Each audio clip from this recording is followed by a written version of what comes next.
Alô pessoal, mais uma vez aqui com você, fala Valdeir Carvalho. É sempre muito bom nós estarmos juntos pelas nossas redes sociais e também pela nossa rede União de Rádios, Rede União, sempre de bem com a vida.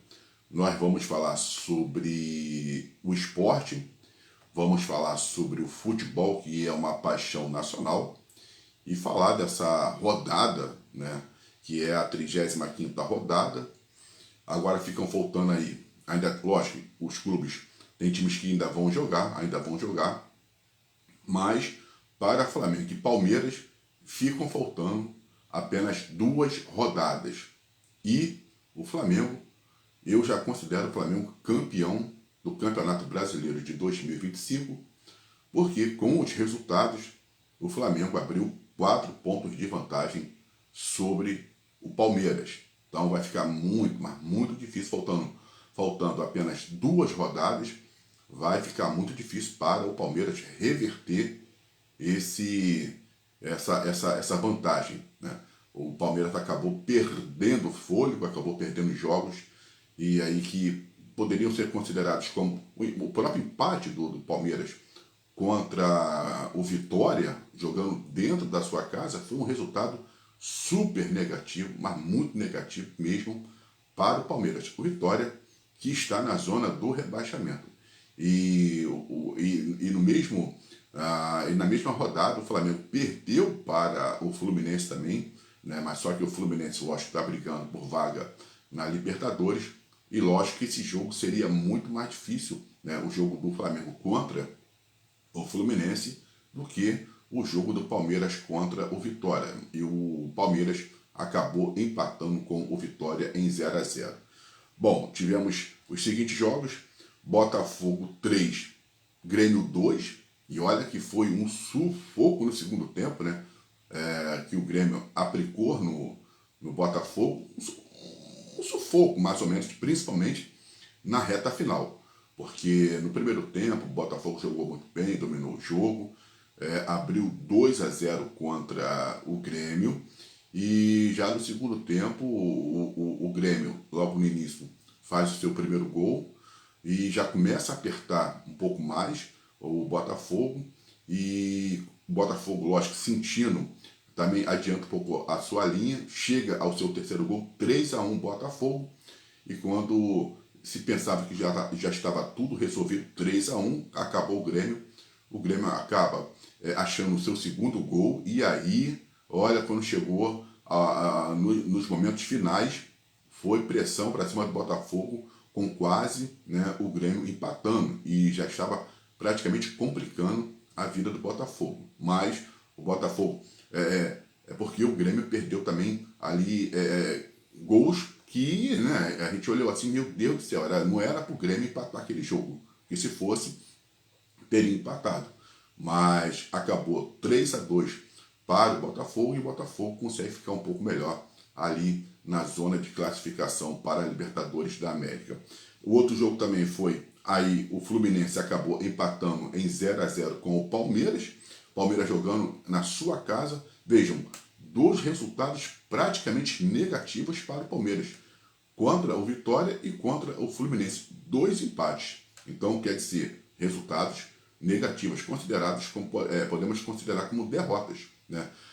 Não por causa do Fluminense, porque estava se tendo toda uma expectativa de que o Fluminense iria entregar o jogo para tentar fazer lá o que aconteceu em 2010, quando o Palmeiras, até por pressão da torcida, entregou o jogo para entregou o jogo para não, quem entregou o jogo foi o Palmeiras, né? É isso aí mesmo.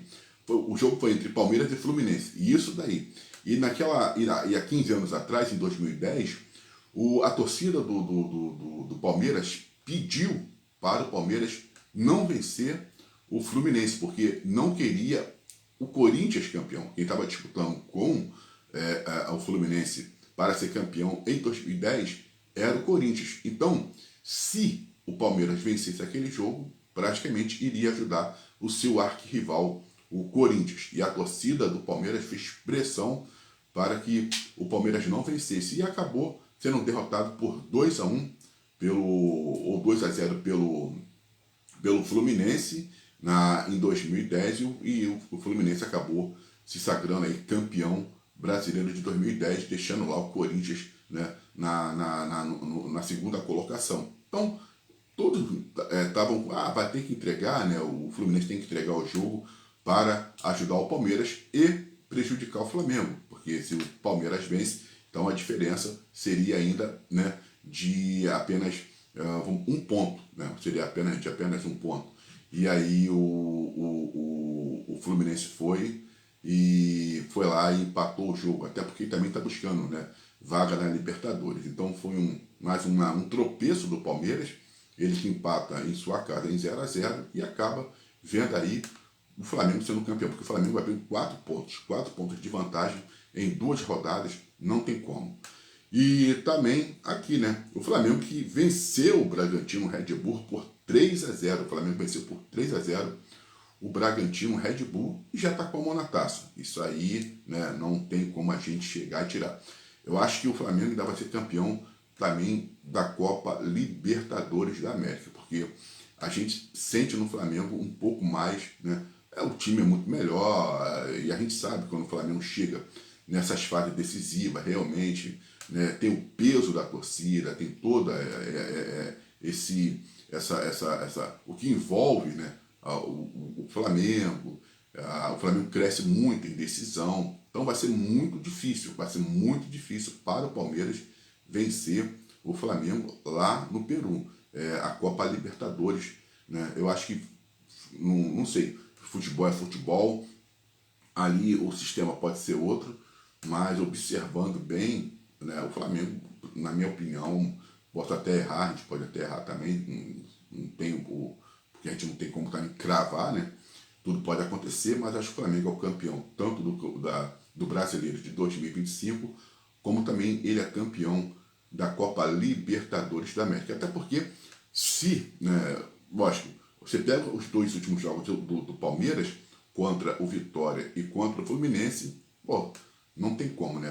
O Flamengo vai impor muita correria, vai ser uma pressão absurda por parte do time do Flamengo e acho que o Palmeiras não vai conseguir. Mas pode também tudo acontecer, terminar em empate no tempo normal e acabar indo para os pênaltis.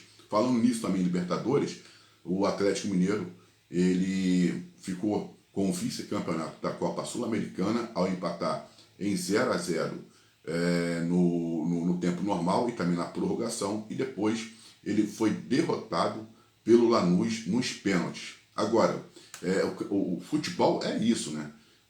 O Lanús é um time que ele joga defensivamente e não tem um pingo de vergonha, né, de jogar daquela forma como ele jogou.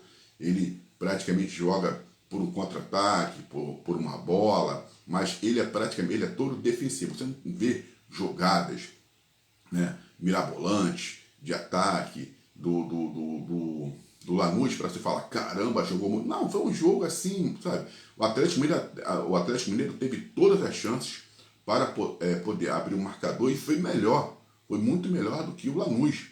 Mas tem coisas que o futebol a gente não pode entender, né? São razões, são coisas que não se explicam, porque a gente observa toda a trajetória do Lanús na Copa Sul-Americana, foi aquilo dali, porque eu acho até que o Lanús ele desempenha até um papel, até comparando como a Imperatriz Leopoldinense no Carnaval. Ela não quer fazer ela não faz um carnaval totalmente assim, voltado para o povo, né? Ela faz ali a sua parte técnica, né? Sempre foi assim, ela faz o seu desfile técnico e ela faz o seu desfile voltado para os jurados, né? Então é uma coisa fria e técnica, não é como essas escolas que são a Beija-Flor, Mangueira, que são escolas, né, de povão mesmo, aquela coisa mesmo do canto, da raça, da vontade, são escolas que elas vêm fazer desfiles para o povão, elas fazem para o público mesmo.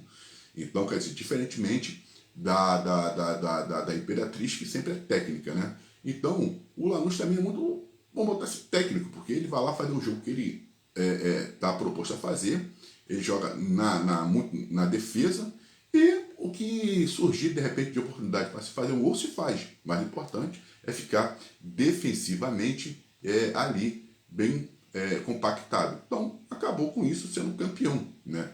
Venceu nos pênaltis e acabou sendo campeão da Copa Sul-Americana. Mas o Atlético Mineiro jogou muito melhor, foi muito mais dinâmico, impôs, né, a correria, impôs uma vantagem, mas infelizmente, né, não conseguiu, quando teve as chances, concluir ali em chances de gol. E acabou com isso, ficando no vice-lugar, é o vice-campeão, e vai ter que agora, né, aproveitar essas rodadas aí finais do Campeonato Brasileiro para poder chegar e ficar numa posição ali de Copa Sul-Americana para o ano que vem de 2026. Mas voltando a falar aqui sobre o Campeonato Brasileiro, vamos trazer aqui, como a gente já falou sobre os jogos que envolveram, os jogos que foram envolveram tanto o Flamengo, o Botafogo, o Palmeiras, né, o Fluminense, e agora a gente vai trazer aqui a classificação, pelo menos até nessa parte aqui de cima. O Flamengo está em primeiro lugar com 74 pontos, o Palmeiras está em segundo com 70, Cruzeiro está em terceiro com 65 pontos, quarto Mirassol 60 pontos, quinto Botafogo 58 e em sexto o Fluminense 55, sétimo Bahia com 53 pontos. Então quer dizer, até, né, aqui ao sétimo lugar a gente vai observando que esses times estão com pontuações acima da casa dos 50 pontos. Então são esses times que vão ficar ali nessa fase ali na classificação de grupos e também da pré-Libertadores. Lembrando que se o Atlético Mineiro tivesse sido campeão da Copa Sul-Americana, ele já iria estar na Copa Libertadores do ano que vem. Mas teremos praticamente o Flamengo sendo campeão brasileiro e também podendo ser campeão da Copa Libertadores, né? Então, quer dizer, aí, lógico, o Flamengo sendo campeão, vamos ver como é que isso vai ficar, porque é isso aí, né? E também tem o Palmeiras que aí você vai abrir mais uma vaga, então até aqui a sétima posição, de repente, pode ser, né, que aí alguém consiga, daqui do Fluminense, do Bahia, dependendo das rodadas, também conseguir chegar à fase de grupo, se classificar na fase de grupo da Copa Libertadores da América. Então, são esses os resultados e também a classificação momentaneamente dos jogos, mas o certo é que, no caso aqui, o Flamengo, ele chega à sua vitória, vence muito bem o Bragantino, ele vence por 3-0, o Palmeiras empata com o Fluminense em 0-0 e o Botafogo vence o Grêmio por 3-2. Eu sou o Valdeir Carvalho, um forte abraço e até uma próxima.